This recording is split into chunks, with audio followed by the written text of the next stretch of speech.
मित्रांनो, आपण आपल्या आवडत्या रेस्टॉरंटमध्ये गेल्यावर आपली आवडती डिश ऑर्डर केल्यावर ती डिश आपल्या टेबलवर येईपर्यंत जेवढे एक्साइटेड असतो ना, तेवढी एक्साइटमेंट देवराच्या ट्रेलरने माझ्यासारख्या ज्युनियर NTR आणि संगीतकार अनिरुद्धच्या फॅन्समध्ये नक्कीच निर्माण केली होती. याचा पुरावा म्हणजे आज देवराच्या फर्स्ट डे फर्स्ट शोला असलेली बऱ्यापैकी ऑडियन्सची संख्या. देवराच्या प्रोडक्शन टीममधील जी नावं आहेत, सिनेमॅटोग्राफी असेल, म्युझिक असेल, बॅकग्राऊंड म्युझिक असेल, स्पेशल इफेक्ट्स असतील, म्हणजेच VFX अर्थात एडिटिंग असेल, या सर्व डिपार्टमेंटची जबाबदारी घेतलेली सर्व मंडळी ही त्या त्या क्षेत्रातील एक्सपर्ट अथवा लेजंड्स अशी आहेत मित्रांनो. मग झालं काय सांगतो. नमस्कार मित्रांनो, मी अजिंक्य उजळमकर आणि तुम्ही बघत आहात नवरंग रुपेरीचे यूट्यूब चॅनल. आणि आज मी थोडक्यात रिव्ह्यू करणार आहे आज प्रदर्शित देवरा या सिनेमाचा. बोलूया. हा तर मित्रांनो, आवडत्या रेस्टॉरंटमध्ये आवडती डिश ऑर्डर केल्यावर नॉर्मली ती बिघडण्याची शक्यता कमी असते. 19-20 मात्र होऊ शकते, म्हणजे काहीतरी कमी जास्त होऊ शकतं, हो की नाही. पण 19-20 होण्यात जर त्या डिशमधील मुख्य घटकच म्हणजे मीठ जर कमी पडला असेल तर काय वाटेल, जमल का? म्हणजे छान सजवून धजून डिश सर्व केली आहे, वरून त्याला टॉपिंग्स वगैरे लावले आहेत, पण मुख्य मीठच कमी असल्याने आळणी झालेली ती डिश तुम्हाला जशी मजा नाही देऊ शकत, तशी काहीशी अवस्था माझी देवरा बघून झाली. आता इथे जे मीठ मी म्हणतोय ना, ते आहे सिनेमाची कथा पटकथा. हे तुमच्या लक्षात आलं असेलच. आणि अगदी स्पेसिफिक बोलायचं झाल्यास त्या कथेतील इमोशनल कनेक्ट. 200-300 कोटीच्या बजेटमध्ये बनलेल्या भव्य दिव्य सिनेमाची कथा रुटीन जरी असली तरी चालतं मित्रांनो, पण निदान अशा वेळी ती सांगण्याची पद्धत तरी थोडी हटके हवी.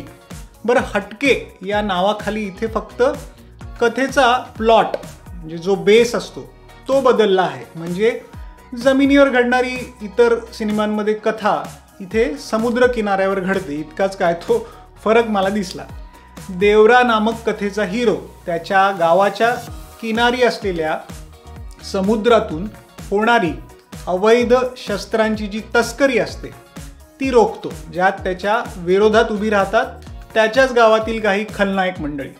देवरा आणि त्याचा मुलगा वराच्या भूमिकेत म्हणजे डबल रोलमध्ये आहे ज्युनियर NTR, आणि खलनायक ज्याचं नाव असतं भैरवा, हा भैरवा साकारलाय सैफ अली खानने.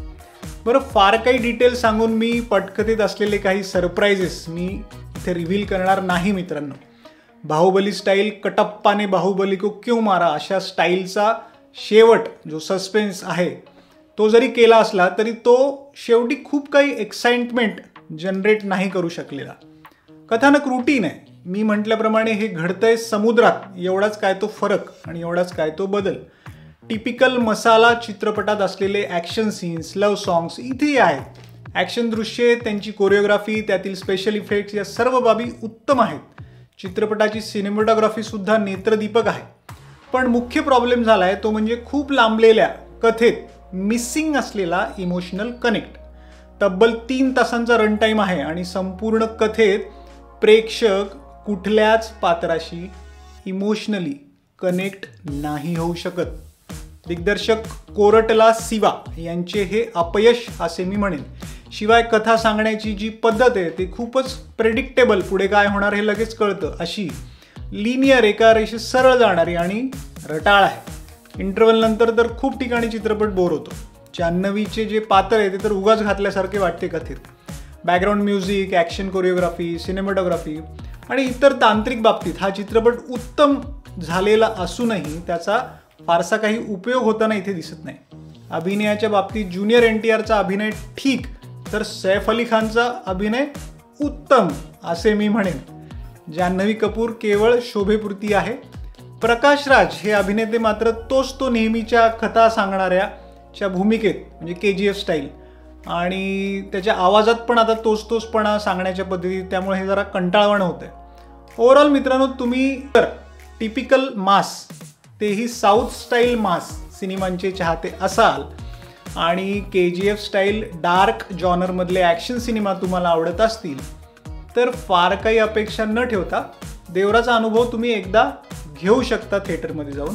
पण अगदी नक्कीच बघा किंवा बघाच असं मी इथे म्हणणार नाही.